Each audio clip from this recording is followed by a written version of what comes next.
Exam में बैठने से पहले सिलेबस के बारे में जानकारी लेना बहुत ज्यादा जरूरी होता है ताकि आप सही डायरेक्शन में अपनी तैयारी कर सकें और एग्जाम में अच्छा परफॉर्म कर सकें। तो चलिए आज बात करते हैं सीयूटी 2026 के बिजनेस स्टडीज एग्जाम की, जिसका लेटेस्ट सिलेबस आज हम डिस्कस करने वाले हैं इस वीडियो में। तो चलिए स्टार्ट करते हैं इस वीडियो को, एंड तक जरूर देखिएगा क्योंकि क्लास 12th और आपका सीयूटी थोड़ा सा डिफरेंट है और आपको समझना पड़ेगा कौन सी चीजें पढ़नी है और कौन सी चीजें नहीं पढ़नी है। एग्जाम में बैठने से पहले सिलेबस के बारे में जानकारी लेना बहुत ज्यादा जरूरी होता है ताकि आप सही डायरेक्शन में अपनी तैयारी कर सकें और एग्जाम में अच्छा परफॉर्म कर सकें। तो चलिए आज बात करते हैं सीयूटी 2026 के बिजनेस स्टडीज एग्जाम की, जिसका लेटेस्ट सिलेबस आज हम डिस्कस करने वाले हैं इस वीडियो में।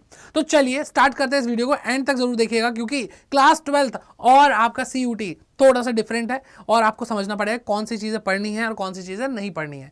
तो यहां पर सबसे पहले आपको यहां पे देखना पड़ेगा बेटा, यूनिट नंबर 1 में nature and significance of management. ठीक है, ये आपकी क्लास 12 में भी था, कोई दिक्कत नहीं है। 12 यूनिट बेटा मैं आपको बताऊंगा यहाँ पे जो सीयूटी के लेटेस्ट सिलेबस के अंदर दी गई है। ठीक है, तो आपको मैनेजमेंट में concept, objective, importance, nature of management, management as science, art, profession, ये सब पढ़ना है जो कि आपने 12th में भी पढ़ा होगा और या फिर पढ़ रहे होगे। Level of management, top level management हो चाहे क्या बोला सुपरवाइजर लेवल मैनेजमेंट हो या मिडिल लेवल मैनेजमेंट हो, इसको हम लोअर लेवल मैनेजमेंट भी बोलते हैं। फिर आपको planning, organizing, staffing, directing, controlling जो फंक्शंस है उसके बारे में थोड़ा पढ़ना है एंड कोऑर्डिनेशन के बारे में पढ़ना है। फिर आती है बेटा unit number 2 principles of management, जहां पर आपको प्रिंसिपल्स के मीनिंग, नेचर एंड सिग्निफिकेंस पढ़ना है और हेनरी फ्योल ने और एफडब्ल्यू टेलर ने जो प्रिंसिपल्स दिए उनको पढ़ना है।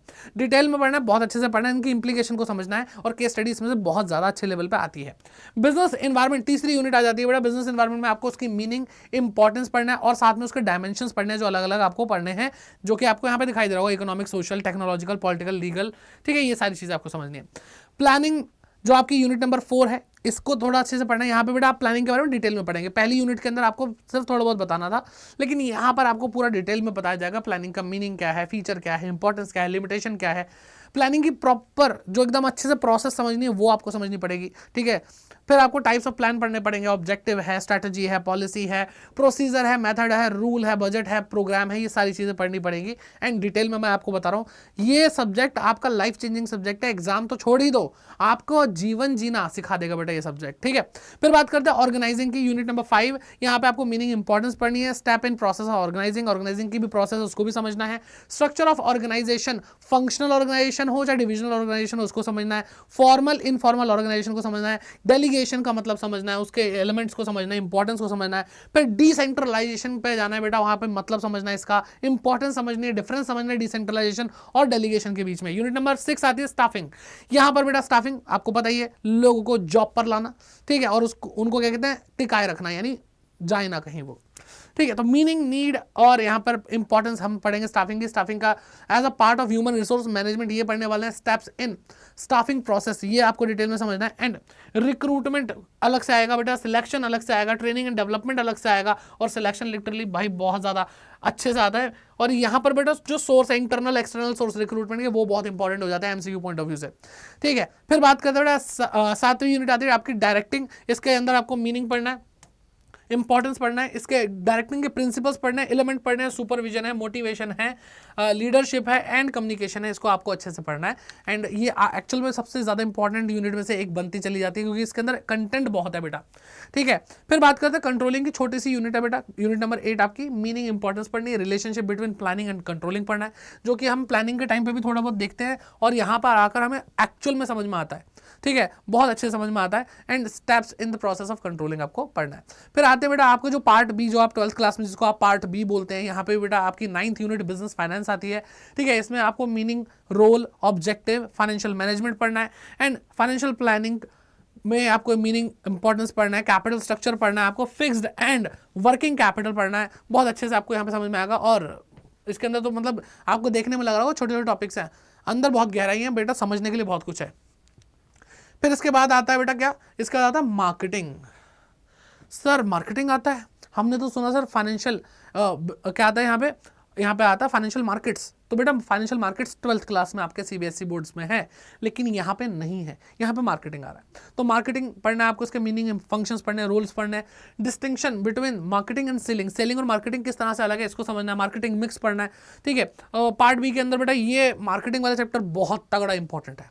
ठीक है, बहुत ही ज़्यादा इंपॉर्टेंट है। ओके, फिर यहाँ पे बेटा प्रोडक्ट है, प्रोडक्ट के अंदर nature, classification, branding, labelling, packaging, फिर फिजिकल डिस्ट्रीब्यूशन के बारे में बात करेंगे, प्रमोशन के बारे में बात करेंगे, प्राइसिंग के बारे में बात करेंगे। बहुत सारी चीज़ आपको यहाँ पे देखने को मिलेगी, ठीक है। और इसकी केस स्टडी आने के चांसेस सबसे ज़्यादा होते हैं, ठीक है। प्रिंसिपल्स ऑफ मैनेजमेंट और एक इसकी केस स्टडी आती है बहुत अच्छे से, ठीक। बाकी आपकी किस्मत क्या आने वाला है।